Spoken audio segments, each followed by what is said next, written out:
el fin del poder. Empresas que se hunden, militares derrotados, papas que renuncian y gobiernos impotentes. Cómo el poder ya no es lo que era. Escrito por Moisés Naim. Narrado por Javier Camacho. Para Susana, Adriana, Claudia, Andrés, Jonathan, Andrew y Emma. Prefacio. ¿Cómo nació este libro? Una nota personal. El poder puede parecer abstracto, pero para quienes están más en sintonía con él, es decir, los poderosos, sus oscilaciones se viven de manera muy concreta. Al fin y al cabo, las personas con poder son quienes mejor detectan tanto sus posibilidades como los límites de lo que pueden hacer con él. Con frecuencia esto los lleva a sentirse frustrados por la distancia que existe entre el poder que los demás suponen que tienen y el que en realidad poseen. Yo viví esa experiencia intensamente. En febrero de 1989 me acababan de nombrar a los 36 años ministro de Fomento de mi país, Venezuela. Poco después de obtener una victoria electoral abrumadora, estalló en Caracas una fuerte oleada de saqueos y disturbios callejeros, desencadenados todos por la inquietud que despertaban los planes de recortar subsidios y subir los precios del combustible, que terminaron paralizando la ciudad en medio de la violencia, el miedo y el caos. De pronto, a pesar de nuestra victoria y el claro mandato de cambio que los votantes parecían habernos otorgado, el programa de reformas económicas que habíamos defendido adquirió un significado muy diferente. En vez de simbolizar la esperanza de un futuro más próspero, justo y estable, el gobierno se percibía como la causa de la violencia callejera y del aumento de la pobreza y las desigualdades. Tardé años en comprender del todo la lección más profunda que me dejó esa experiencia. Se trataba, como ya dije, de la enorme brecha entre la percepción y la realidad de mi poder. En principio, al ser uno de los principales ministros del área económica, yo gozaba de enorme poder. Sin embargo, en la práctica no tenía más que una limitadísima capacidad de emplear recursos, de movilizar personas y organizaciones y, en términos generales, de hacer que las cosas sucedieran. Mis colegas tenían el mismo sentimiento y creo que incluso el presidente, aunque no hablábamos de ello y nos resistíamos a reconocer que nuestro gobierno era un gigante lento, torpe y débil. ¿Cómo explicarlo? En esos momentos se lo atribuía a la legendaria precariedad institucional de Venezuela. Mi explicación era que nuestra impotencia se debía a la ineficiencia, la debilidad y el mal funcionamiento conocidos y profundos de nuestros organismos públicos. La imposibilidad de ejercer el poder desde el gobierno seguramente no era tan pronunciada en otros países como en el mismo nivel de desarrollo, suponía yo. Me equivocaba. Más tarde descubriría que mis experiencias en el gobierno de Venezuela eran muy comunes y que, de hecho, eran la norma en muchos otros países. Fernando Henrique Cardoso, el respetado expresidente de Brasil, padre del reciente éxito económico de su país, me lo resumió. Siempre me sorprendía ver el poder que me atribuía la gente, me dijo cuando le entrevisté para este libro. Incluso personas bien informadas y con preparación política venían a mi despacho a pedirme cosas que demostraban que me atribuían mucho más poder que el que en realidad tenía. Siempre pensaba, si supieran lo limitado que es el poder de cualquier presidente en estos tiempos. Cuando me reúno con otros jefes de Estado, solemos tener anécdotas muy similares en este sentido. La brecha entre nuestro verdadero poder y lo que la gente espera de nosotros es lo que genera las presiones más difíciles que debe soportar cualquier jefe de Estado. Algo parecido me dijo Joschka Fischer, uno de los políticos más populares de Alemania y antiguo vicecanciller y ministro de Exteriores. El poder me fascinó y me atrajo desde joven, me dijo Fischer. Una de mis mayores sorpresas fue descubrir que los grandes palacios oficiales y todos los demás símbolos del poder del gobierno eran en realidad una escenografía bastante hueca. La arquitectura imperial de los palacios oficiales oculta lo limitado que es en la práctica el poder de quienes trabajan en ellos. Con el tiempo, empecé a oír comentarios semejantes no solo de jefes de Estado y ministros, sino también de líderes empresariales y dirigentes de organizaciones en los más variados ámbitos. Pronto me di cuenta de que ahí pasaba algo, de que no se trataba solo de que los poderosos se quejaran de la brecha entre su poder supuesto y su poder real. Era el poder mismo lo que estaba sufriendo mutaciones muy profundas. Todos los años desde 1990 asisto a la reunión anual del Foro Económico Mundial en Davos, a la que acuden muchas de las personas más poderosas del mundo, incluidos empresarios, jefes de gobierno, líderes de la política, medios de comunicación, organizaciones no gubernamentales, ciencia, religión, cultura, etc. Es más, he tenido la fortuna de estar presente e intervenir en casi todas las reuniones de poder más selectas del mundo, como la conferencia Bilderberg, la reunión anual de magnates de los medios y el espectáculo en Sun Valley y las asambleas anuales del Fondo Monetario Internacional. Mis conversaciones con otros participantes han confirmado que mi sospecha. Los poderosos tienen cada vez más limitaciones para ejercer el poder que sin duda poseen. Las respuestas a mis preguntas siempre han ido en la misma dirección. El poder es cada vez más débil, más transitorio, más limitado. De ninguna manera quiero decir que en el mundo no haya muchísima gente e instituciones con un inmenso poder. Eso es así y es obvio. Pero lo que también es cierto, aunque menos obvio, es que el poder se está volviendo cada vez más débil y, por tanto, más efímero. Mi propósito en este libro es delinear las repercusiones de la degradación del poder.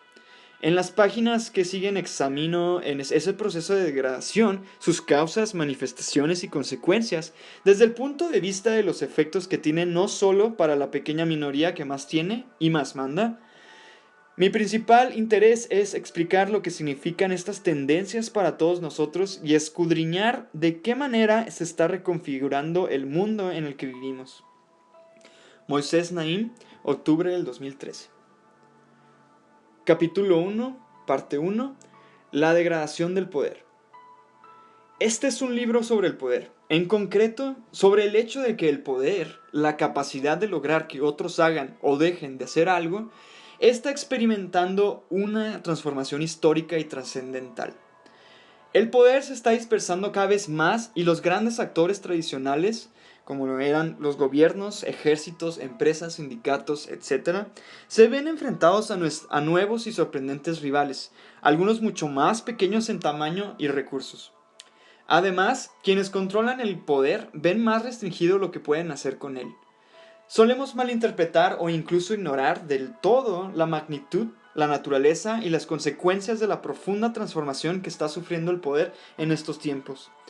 Resulta tentador centrarse exclusivamente en el efecto de Internet y las nuevas tecnologías de la comunicación en general, en los movimientos del poder en una u otra dirección, o en sí, el poder blando de la cultura está desplazando al poder duro de los ejércitos. Pero estas perspectivas son incompletas. De hecho, pueden enturbiar nuestra comprensión de las grandes fuerzas que están cambiando la forma de adquirir, usar, conservar y perder el poder. Sabemos que el poder está influyendo de quienes tienen más fuerza bruta a quienes tienen más conocimientos, de los países del norte a los del sur y de occidente a oriente, de los viejos gigantes empresariales a empresas más jóvenes y ágiles, de los dictadores aferrados al poder a la gente que protesta en plazas y calles, y en algunos países hasta comenzamos a ver cómo va pasando de hombres a mujeres y de los más viejos a los jóvenes. Pero decir que el poder está pasando de un continente o de un país a otro, o que está dispersándose entre muchos actores nuevos, no basta. El poder está sufriendo una transformación fundamental que no se ha reconocido ni comprendido lo suficiente. Mientras los estados, las empresas, los partidos políticos, los movimientos sociales, las instituciones y los líderes individuales rivalizan por el poder como han hecho siempre, el poder en sí, eso por lo que luchan tan desesperadamente, lo que tanto desean obtener y conservar, está perdiendo eficacia. El poder se está degradando. En pocas palabras, el poder ya no es lo que era. En el siglo XXI, el poder es más fácil de adquirir, más difícil de utilizar y más fácil de perder. Desde las salas de juntas y las zonas de combate hasta el ciberespacio, las luchas de poder son tan intensas como lo han sido siempre, pero cada vez dan menos resultados. La ferocidad de estas batallas oculta el carácter cada vez más evanescente del poder. Por eso, ser capaces de comprender cómo está perdiendo el poder su valor y de afrontar los difíciles retos que ello supone, es la clave para asimilar una de las tendencias más importantes que están transformando el mundo en el siglo XXI. Esto no quiere decir, repito, que el poder haya desaparecido ni que no existan todavía personas que lo poseen y en abundancia. Los presidentes de Estados Unidos y China, los consejeros delegados de JP Morgan, Shell Oil o Microsoft, la directora de New York Times, la directora del Fondo Monetario Internacional y el Papa siguen ejerciendo un poder inmenso, pero menos que el que tenían sus predecesores. Las personas que ocuparon esos cargos con anterioridad no solo tenían que hacer frente a menos rivales, sino que también estaban sometidos a menos limitaciones. Las que imponen el activismo ciudadano, los mercados financieros mundiales, el escrutinio de los medios de comunicación o la proliferación de rivales a la hora de utilizar ese poder. Como consecuencia, los poderes de hoy suelen pagar por sus errores un precio más elevado y más inmediato que sus predecesores. A su vez, su reacción ante esa nueva realidad está alterando el comportamiento de las personas sobre las que ejercen el poder que tienen y poniendo en marcha una reacción en cadena que afecta a todos los aspectos de la interacción humana. La degradación del poder está transformando el mundo. El propósito de este libro es demostrar esta afirmación. ¿Han oído hablar de James Black Jr.? Las fuerzas que están impulsando la degradación del poder son múltiples, están entrelazadas y no tienen precedentes. Para comprender por qué, no piensen en Clausewitz, la lista de las 500 empresas más grandes del mundo o el 1% más rico de la población de Estados Unidos que concentra una parte desproporcionada de la riqueza, sino en James Black Jr., un jugador de ajedrez de una familia de clase trabajadora que vive en el barrio de Bedford-Stuyvesant en Brooklyn, New York. A los 12 años, Black ya era un maestro de ajedrez, una categoría alcanzada por menos del 2% de los 77,000 miembros de la Federación de Ajedrez de Estados Unidos, y solo 13 de esos maestros eran menores de 14 años. Ocurrió en 2011 y Black tiene muchas posibilidades de llegar a conquistar el título de Gran Maestro, una distinción que concede la Federación Mundial de Ajedrez de acuerdo con el desempeño del jugador en los torneos contra los mejores ajedrecistas de ese momento. El grado de Gran Maestro es lo máximo a lo que puede aspirar un jugador. Una vez logrado, es un título vitalicio. Con su título de maestro, Black seguía los pasos del gran maestro más joven jamás habido en Estados Unidos, Ray Robson, de Florida, que alcanzó esa categoría en octubre del 2009, 2 semanas antes de cumplir 15 años. Black aprendió a jugar por su cuenta, con unas piezas de plástico y un tablero de cartón, y enseguida pasó a los manuales de ajedrez y los programas de ordenador. Su ídolo es Mikhail Tal, un campeón mundial ruso de los años 50. Lo que inspira a Black, además de su amor por el juego, es la sensación de poder que le ofrece. Como dijo a un periodista, me gusta dictar lo que tiene que hacer el otro jugador. Imposible encontrar una expresión más clara del deseo innato de poder. Pero los logros de James Black y Ray Robson han dejado de ser excepcionales. Forman parte de una tendencia global, un nuevo fenómeno que está transformando el mundo tradicionalmente cerrado del ajedrez de competición. Los jugadores están aprendiendo y alcanzando la categoría de maestros a menor edad de lo que eran la norma. Hoy existen más grandes maestros que nunca, más de 1,200 frente a 88 en 1972. Cada vez es más frecuente que los recién llegados derroten a los campeones establecidos, por lo que la duración media de los reinados de los grandes jugadores está disminuyendo. Además, los grandes maestros actuales tienen orígenes mucho más variados que sus predecesores. Como observó el escritor D.T. Max, en 1991, el año en que se desintegró la Unión Soviética, los 9 primeros jugadores del mundo eran soviéticos.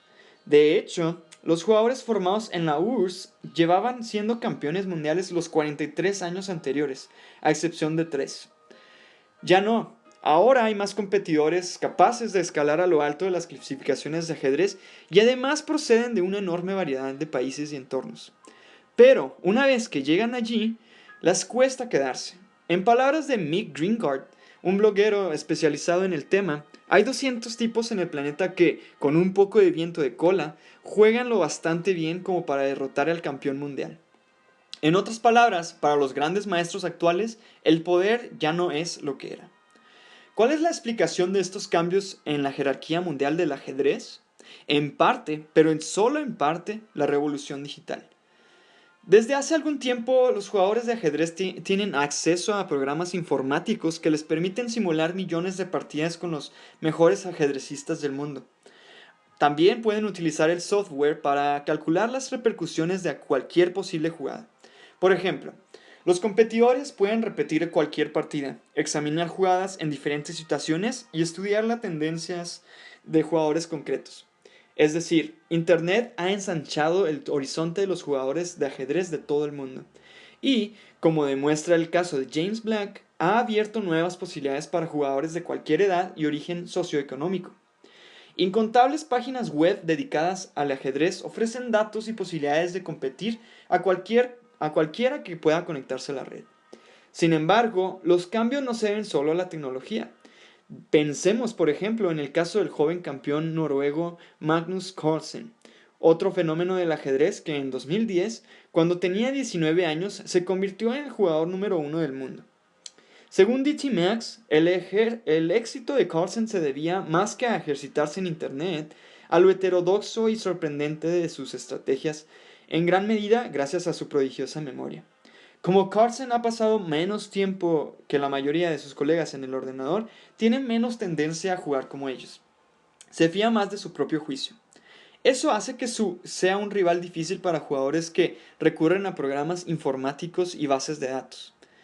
La demolición de la estructura tradicional del poder en el ajedrez mundial también está relacionada con los cambios experimentados en la economía global, la política, la demografía y los patrones migratorios. La apertura de fronteras y el abaratamiento de los viajes han dado a más jugadores la oportunidad de participar en torneos en cualquier parte del mundo. La mejora de los niveles educativos y de salud infantil, así como la expansión de la alfabetización y los estudios de matemáticas, han ampliado las reservas de posibles grandes maestros.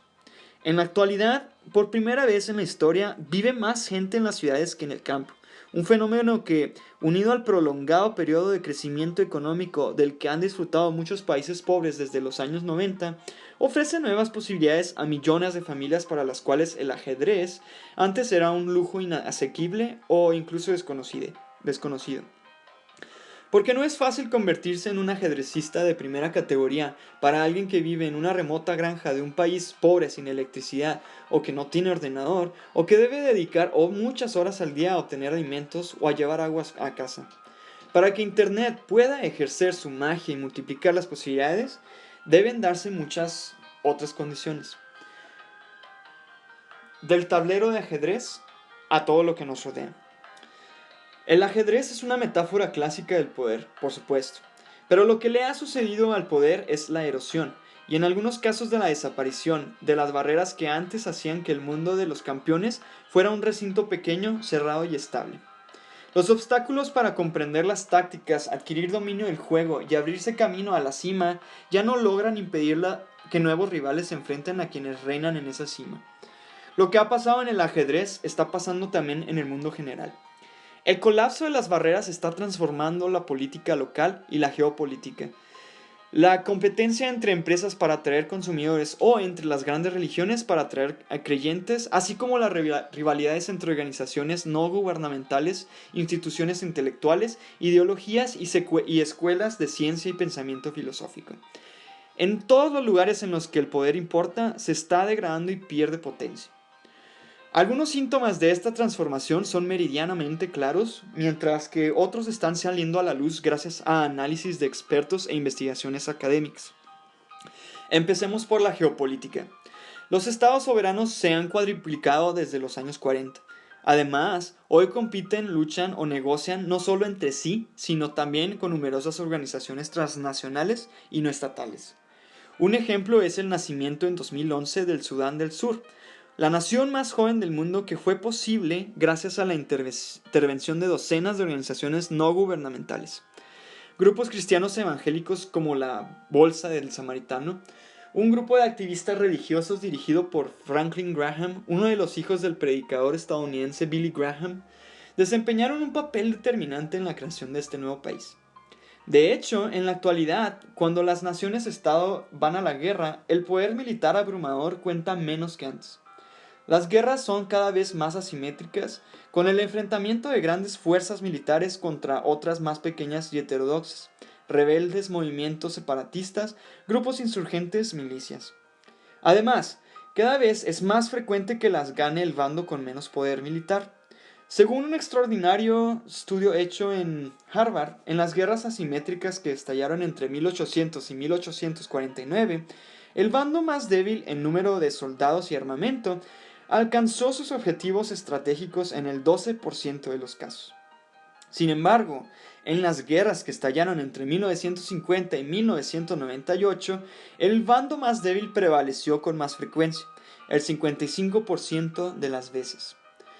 Por diversas razones, el resultado de los conflictos asimétricos actuales tiene más probabilidades de decidirse en función de las estrategias políticas y militares de los dos bandos que de la pura fuerza militar. Es decir, un ejército moderno y de gran tamaño ya no basta para garantizar que un país pueda alcanzar sus objetivos estratégicos. Un factor importante que explica esta diferencia es que el bando más débil tiene cada vez más capacidad de infligir daños al adversario con un coste inferior. El uso de artefactos explosivos caseros, conocidos por sus siglas en inglés IED, en Afganistán e Irak es un buen ejemplo.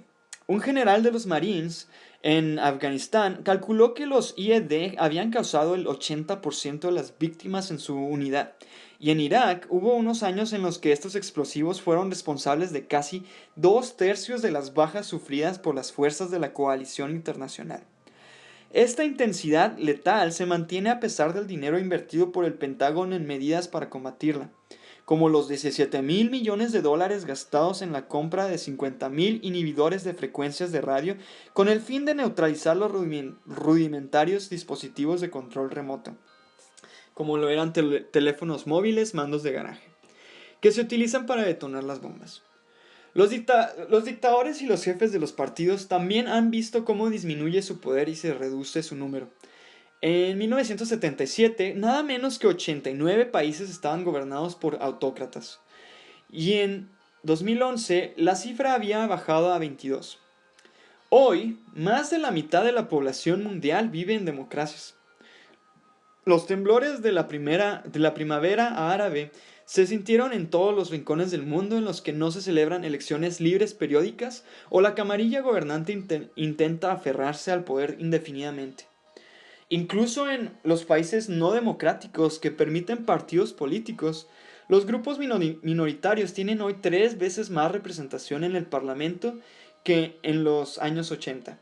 Y en todas partes los dirigentes de los partidos están desconcertados, porque se enfrentan a candidatos y líderes surgidos de ámbitos que nada tienen que ver con los tradicionales mecanismos más personalistas y opacos de la selección de dirigentes.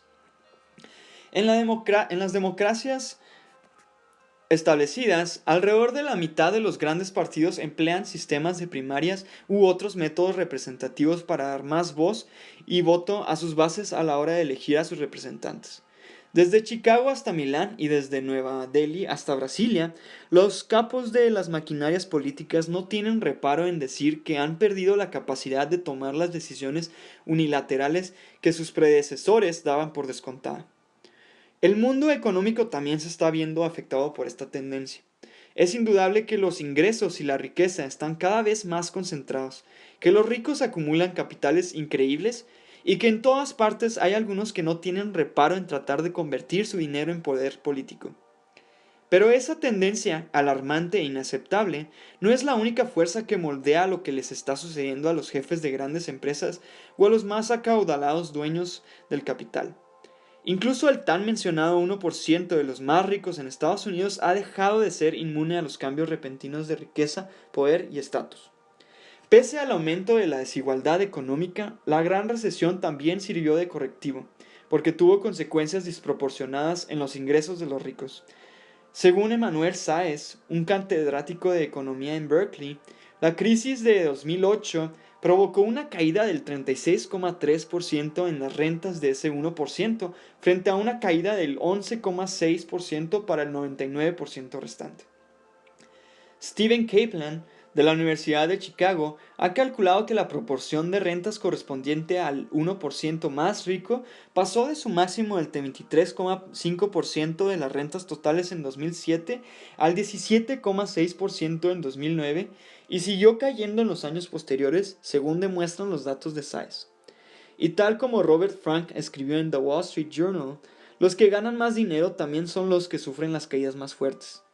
El número de estadounidenses que ganaron $1 millón o más se redujo un 40% entre 2007 y 2009 para quedarse en 236.883. Y el conjunto de sus ingresos cayó casi un 50%, mucho más que la reducción de las rentas totales de quienes ganan $50.000 o menos, inferior al 2% según las cifras de la Hacienda. Todo esto no quiere decir, por supuesto, que la concentración de rentas y riqueza en muchas democracias avanzadas, y en especial en Estados Unidos, no haya aumentado de forma espectacular.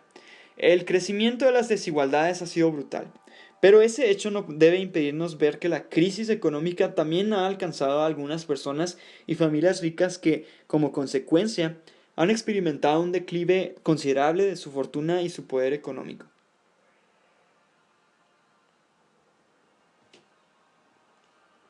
Además, las rentas y las riquezas personales no son las únicas fuentes de poder. Es frecuente que los que llevan el timón de las grandes empresas tengan más poder que los que son simplemente ricos. Los empresarios ganan mucho más dinero que antes, pero su posición en la cima se ha vuelto tan inestable como la de los campeones de ajedrez. En 1992, el consejero delegado de una empresa de las 500 más grandes, según la revista Fortune, tenía un 36% de probabilidades de conservar su puesto durante 5 años.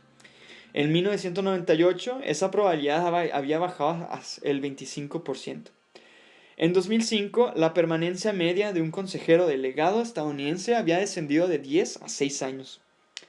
Y es una tendencia mundial. En 2012, el 15% de los consejeros delegados de las 2.500 mayores empresas con cotización en bolsa de todo el mundo dejaron sus puestos. Hasta en Japón, famoso por su relativa estabilidad corporativa, la sucesión forzosa de los directivos de las grandes empresas se cuadruplicó en 2008. Lo mismo sucede con las empresas. En 1980, una compañía estadounidense que estuviera entre el 5% de las mejores de su sector no tenía más que un 10% de riesgo de perder esa posición en un plazo de 5 años. 20 años después, la probabilidad había ascendido al 25%. Hoy, un simple recuento de las 500 mayores empresas estadounidenses y mundiales que no existían hace 10 años muestra que muchas firmas relativamente recién llegadas están desplazando a los gigantes empresariales tradicionales. En el mundo de las finanzas, los bancos están perdiendo poder e influencia en favor de fondos de inversiones de alto riesgo, los famosos hedge funds más ágiles y modernos. Durante la segunda mitad de 2010, en medio de una terrible crisis económica, los 10 mayores hedge funds, en su mayoría desconocidos por el gran público, ganaron más que los 6 mayores bancos del mundo, todos juntos. A esos fondos, incluso los más grandes, que administran cantidades inimaginables de dinero y obtienen beneficios gigantescos, les bastan unos centenares de empleados para funcionar.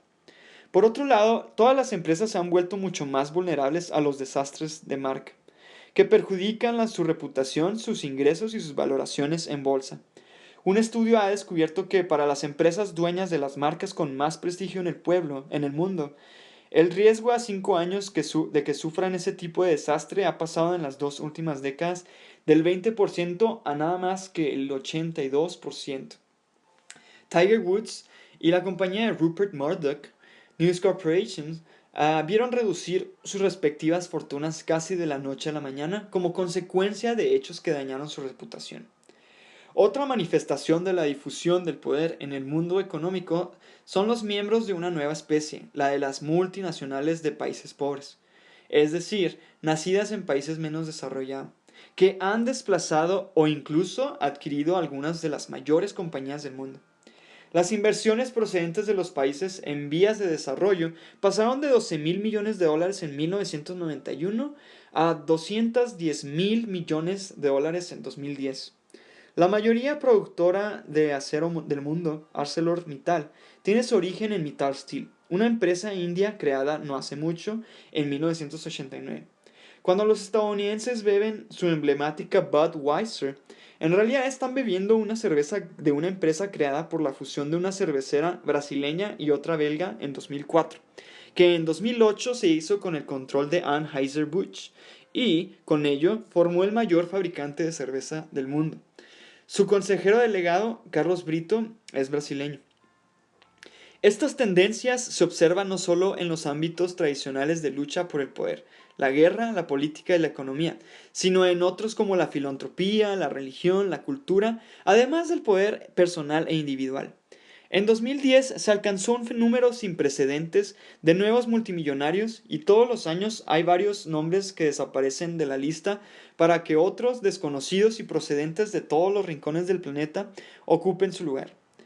La filantropía, por su parte, también ha dejado de ser el dominio exclusivo de unas cuantas grandes fundaciones y organizaciones públicas e internacionales. Ha estallado en una constelación de fundaciones pequeñas y nuevas formas de generosidad que, en muchos casos, ponen en contacto directo a los donantes con los beneficiarios y dejan de lado el modelo clásico de organización benéfica. Las donaciones internacionales de personas e instituciones estadounidenses, por ejemplo, se multiplicaron por 4 en los años 90 y de nuevo por 2 entre 1998 y 2007, hasta alcanzar 39.600 millones de dólares, una suma que supera en un 50% a los compromisos anuales del Banco Mundial. En Estados Unidos, el número de fundaciones pasó de 40.000 en 1975 a más de 76.000 en 2012. Actores, deportistas y otros famosos como Oprah Winfrey, Bill Clinton, Angelina Jolie y Bono han puesto de moda la generosidad. Y por supuesto, las nuevas megafundaciones dotadas por Bill y Melinda Gates, Warren Buffett y George Soros han dado un vuelco total a los métodos tradicionales empleados por las grandes organizaciones como la Fundación Ford. Miles de magnates de las empresas de tecnología y de las finanzas, con sus enormes fortunas recién adquiridas, están incorporándose al mundo de las donaciones mucho antes y con aportaciones de dinero mucho mayores. La filantropía como inversión ha generado un nuevo sector económico dedicado a asesorar, respaldar y encauzar ese dinero. La Agencia de Desarrollo Internacional de Estados Unidos, USAID, el Banco Mundial y la Fundación Ford tienen hoy más competidores que dominan Internet y otras tecnologías, pero además se enfrentan a más escrutinio público y deben aceptar más condiciones de los activistas, de sus beneficiarios y de los gobiernos que los patrocinan. Hasta hace poco China no figuraba como donante importante. Hoy tiene un papel protagónico en África, América Latina y los países más pobres de Asia. Sus agencias y fundaciones compiten agresivamente y en ciertos casos han desplazado a donantes como el Banco Mundial. Del mismo modo, el arraigado e histórico poder de las grandes religiones organizadas está deteriorándose a gran velocidad. Por ejemplo, las iglesias pentecostales están extendiéndose en países que antes eran bastiones del Vaticano y las confesiones protestantes tradicionales. En Brasil, en 1960, los pentecostales y los carismáticos no representaban más que el 5% de la población, mientras que en 2006 sumaban el 49%. Constituyen el 11% en Corea del Sur, el 23% en Estados Unidos, el 26% en Nigeria, el 30% en Chile, el 34% en Sudáfrica, el 44% en Filipinas, el 56% en Kenia y el 60% en Guatemala. Las iglesias pentecostales suelen ser pequeñas y se adaptan a los fieles locales, pero algunas se han extendido y han cruzado fronteras. Dos ejemplos: la brasileña Iglesia Universal del Reino de Dios, Igreja Universal do Reino de Dios, IURD, que cuenta con 4 millones de fieles, y la nigeriana Iglesia Cristiana Redimida de Dios, Redeemed Christian Church of God, RCCG. Un pastor nigeriano dirige una iglesia con 40.000 seguidores en Kiev, Ucrania. Al mismo tiempo, lo que los expertos llaman las iglesias orgánicas, es decir, comunidades de base cercanas y no jerárquicas, desafían desde dentro a la Iglesia Católica y a la Iglesia Anglicana. Y el Islam, que nunca ha estado centralizado, vive cada vez más escisiones a medida que estudiosos e imanes ofrecen interpretaciones opuestas desde sus nuevas y poderosas plataformas televisadas y desde Internet. Si a todo esto se añaden las tendencias del mismo tipo que se observan en el trabajo, la educación, el arte, la ciencia e incluso el deporte profesional, el panorama está claro.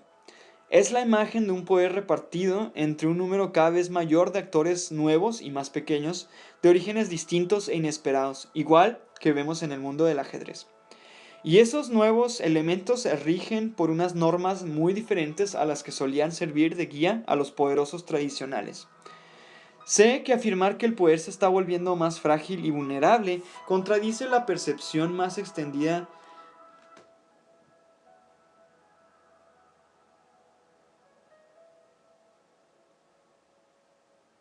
de que vivimos en una época en la que el poder está cada vez más concentrado y de que quienes lo poseen son más fuertes y están más afianzados que nunca. En realidad, muchas personas creen que el poder es como el dinero. Si se tiene, aumentan las posibilidades de tener todavía más. Desde este punto de vista, se puede considerar que el ciclo retroalimentado de concentración de poder y riqueza es un motor fundamental de la historia humana. Y, desde luego, el mundo está lleno de personas e instituciones que poseen un poder inmenso y no están a punto de perderlo. Pero las páginas que siguen demuestran que, cuando se contempla el mundo a través de este prisma, quedan ocultos aspectos muy importantes del cambio que estamos viviendo. Como veremos, no se trata solo de un simple traspaso de poder de una camarilla de personajes influyentes a otra, de un país o de una región a otra, o de una empresa a otra. La transformación del poder es más amplia y más complicada. El poder es hoy más fácil de obtener y, de hecho, en el mundo actual hay más personas que lo tienen. Pero sus horizontes se han contraído y, una vez obtenido, es más difícil utilizar. Y eso tiene una explicación. ¿Qué es lo que ha cambiado? El poder se afianza gracias a las barreras que protegen de rivales y aspirantes a quienes ya lo tienen. Esas barreras no solo hacen más difícil que los nuevos competidores se conviertan en amenazas significativas, sino que además ayudan a consolidar el dominio de los poderosos ya establecidos. Tales barreras son muchas, variadas y cambian de acuerdo con el sector, desde las reglas que rigen las elecciones hasta los arsenales de los ejércitos y las fuerzas de policía, pasando por un gran capital, el acceso exclusivo a ciertos recursos naturales, poder gastar más que otros en publicidad y saber hacerlo mejor, la tecnología, las marcas más codiciadas por los consumidores, una fórmula secreta e incluso la autoridad moral de los líderes religiosos o el carisma personal de algunos políticos. Sin embargo, durante los 3 últimos decenios, las barreras que protegen el poder se han debilitado a gran velocidad. Ahora es mucho más fácil aplastarlas, rodearlas o socavarlas.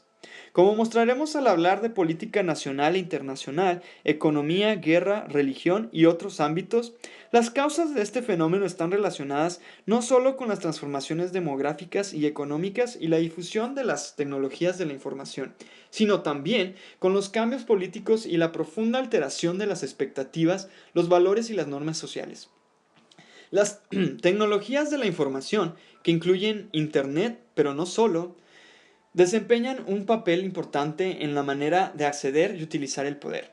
Pero la explicación fundamental del debilitamiento de las barreras tiene que ver con transformaciones tan variadas como el rápido crecimiento económico en muchos países pobres, los patrones migratorios, la medicina y la sanidad, la educación e incluso las costumbres y actitudes culturales. Es decir, con los cambios experimentados por el alcance, el estado y las posibilidades de la condición humana en estos tiempos. Al fin y al cabo, lo que más diferencia en nuestro modelo de vida actual del de nuestros ancestros no son solo las herramientas que usamos ni las normas que rigen nuestras sociedades. Es también el hecho de que somos mucho más numerosos y de que vivimos más tiempo, tenemos mejor salud, sabemos más y estamos más preparados. Hoy en día hay más gente en el planeta que no pasa hambre y millones de personas disponen de más tiempo y dinero para dedicarse a otras cosas. Y cuando estamos insatisfechos con nuestra situación, es más fácil y barato que nunca marcharnos para probar suerte en cualquier otro lugar.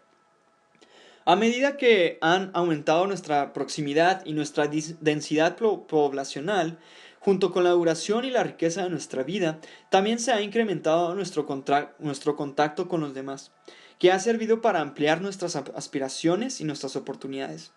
Es indudable que la salud, la educación y la prosperidad no son universales, ni mucho menos. La pobreza, la desigualdad, la guerra, la enfermedad y el sufrimiento social y económico siguen existiendo. Pero las estadísticas globales sobre la expectativa de vida, la alfabetización, la mortalidad infantil, la nutrición, los niveles de renta, los logros educativos y el desarrollo humano muestran un mundo que ha experimentado, junto con las percepciones y las actitudes, cambios profundos que influyen de forma directa en la manera de obtener y conservar y perder el poder. Los 3 próximos capítulos desarrollarán esta idea en detalle. El capítulo 2 ofrece una manera práctica de pensar sobre el poder que, además, puede aplicarse a todos los ámbitos, de la guerra a los negocios o a la política.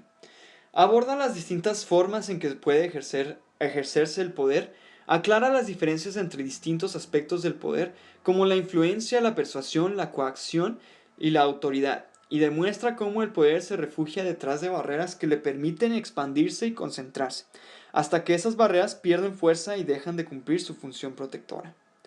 El capítulo 3 explica cómo creció el poder en diferentes ámbitos. ¿Por qué? Pregunto, en la práctica, el poder se equipará con la ¿Por qué? Pregunto, en la práctica el poder se equipará con la dimensión de las grandes organizaciones que lo respaldan. ¿Por qué las organizaciones grandes, jerárquicas y centralizadas se convirtieron y siguen siendo en su mayoría en los principales vehículos de ejercicio del poder?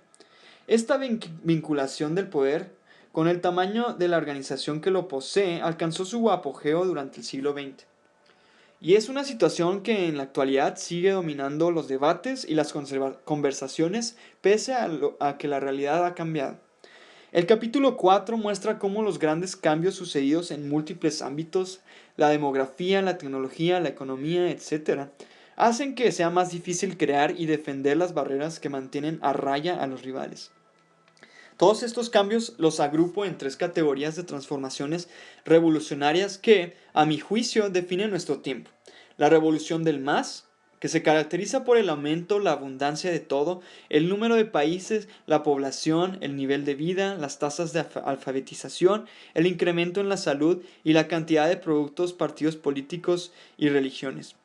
La revolución de la movilidad, que capta el hecho de que no solo hay más de todo, sino que ese más, gente, productos, tecnología, dinero, se mueve más que nunca y a menor coste, y llega a todas partes, incluso a lugares que hasta hace poco eran inaccesibles. Y la revolución de la mentalidad, que refleja los grandes cambios de modos de pensar, expectativas y aspiraciones que han acompañado a esas transformaciones. Ciertos aspectos de estas 3 revoluciones son muy conocidos.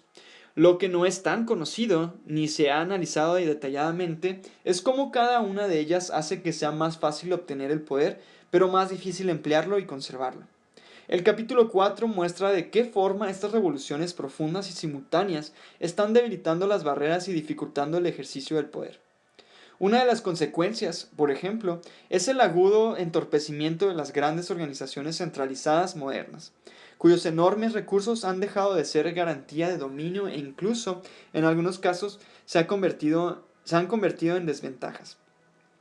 Las circunstancias en las que se expresan diferentes formas de poder, incluidas la coacción, la obligación, la persuasión y la utilización de incentivos, se han alterado de tal forma que reducen y en ciertos casos extremos hasta anulan por completo las ventajas del tamaño. La degradación del poder. ¿Es algo nuevo? ¿Es cierto? ¿Y qué? Los cambios que aquí discutimos han beneficiado a los innovadores y a nuevos protagonistas en muchos campos, entre ellos, por desgracia, a delincuentes, terroristas, insurgentes, piratas informáticos, traficantes, falsificadores y ciberdelincuentes. Han creado oportunidades para los activistas en pro de la democracia, pero también para partidos políticos radicales con programas muy concretos y extremistas, y han abierto formas alternativas de adquirir influencia política que sortean o derriban la rígida estructura interna y formal del sistema político, tanto en los países democráticos como en los autoritarios. Pocos podían prever que, cuando un pequeño grupo de activistas malasios decidió ocupar en el verano de 2011 la plaza de Dataran en Kuala Lumpur, a imagen y semejanza de los indignados de la madrileña Puerta del Sol, iba a acabar surgiendo un movimiento similar que ocuparía Wall Street y desencadenarían iniciativas del mismo tipo en otras 2.600 ciudades del todo el mundo. Aunque los cambios políticos y concretos engendrados por los movimientos ocupas han sido escasos hasta ahora, conviene destacar su repercusión.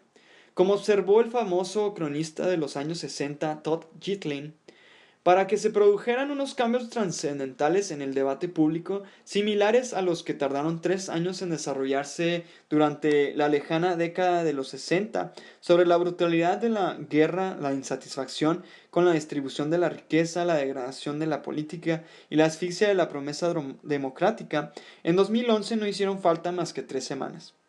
Además, con su velocidad, su impacto y sus nuevas formas de organización horizontal, los movimientos ocupas pusieron de relieve la erosión del monopolio que habían tenido los partidos políticos tradicionales sobre los cauces de los que disponía la sociedad para transmitir sus quejas, esperanzas y exigencias.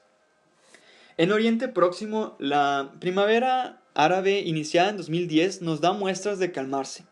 Por el contrario, continúa extendiéndose y su onda expansiva llega a los regímenes autoritarios de todo el mundo. Como ya dijimos antes, en el mundo preempresarial está sucediendo algo muy similar. Pequeñas compañías desconocidas de países con mercados apenas abiertos han logrado dar el gran salto y, en ocasiones, hacerse con grandes multinacionales y marcas de prestigio construidas a lo largo de muchos años por los más importantes empresarios.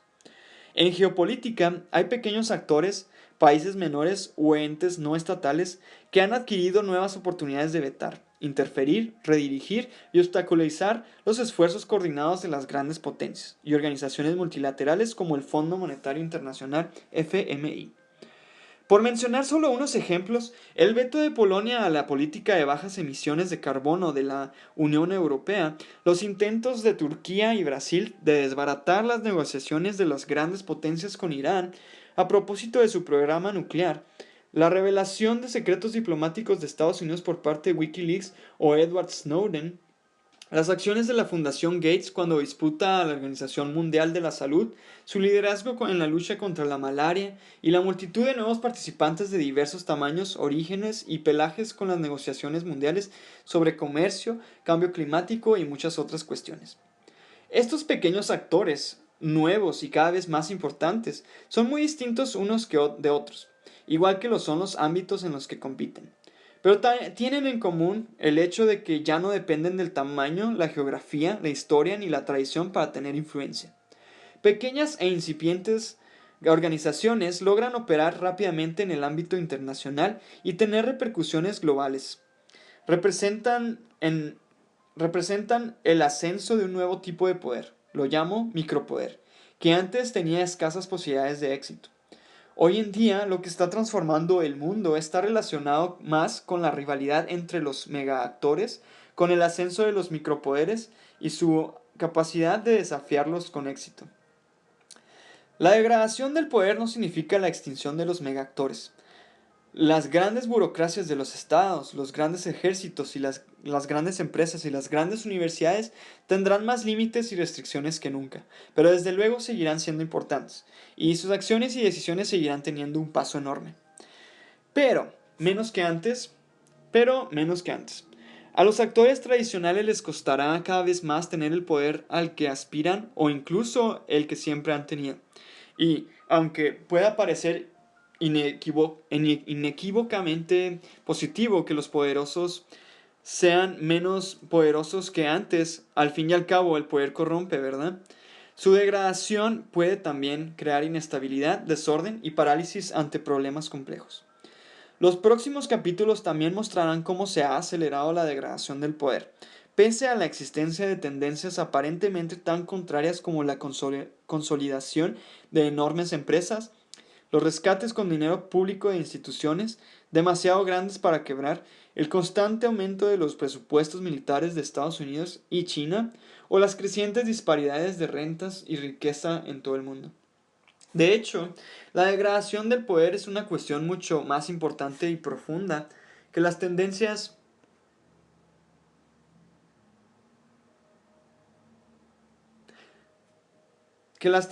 y los acontecimientos superficiales que hoy dominan los debates entre políticos y analistas.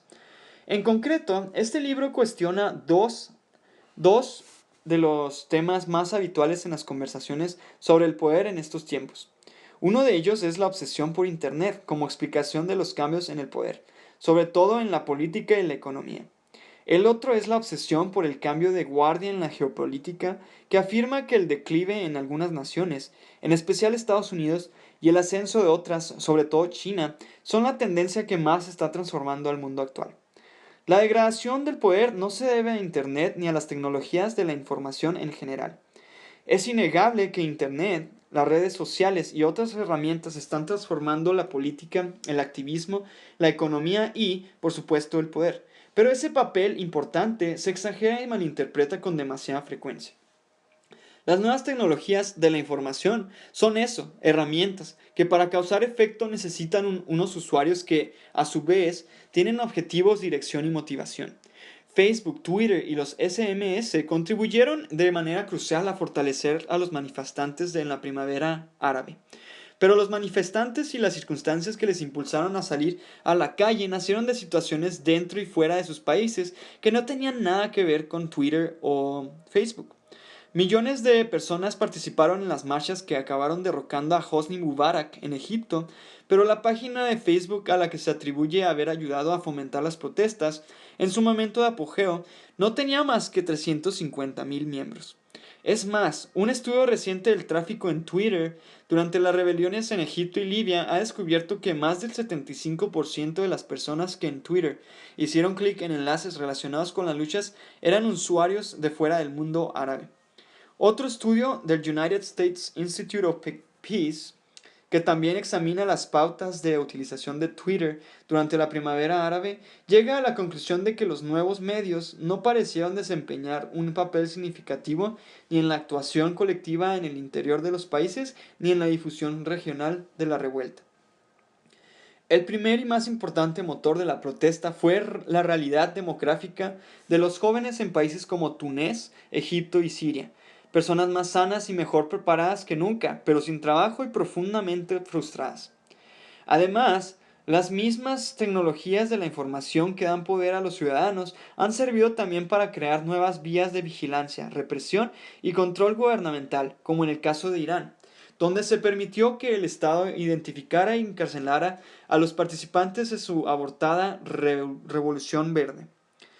Sería un error tanto negar la función crucial que tienen las tecnologías de la información, en particular las redes sociales, en los cambios que estamos presenciando, como considerar que esos cambios son consecuencia exclusivamente de la adopción generalizada de estas tecnologías.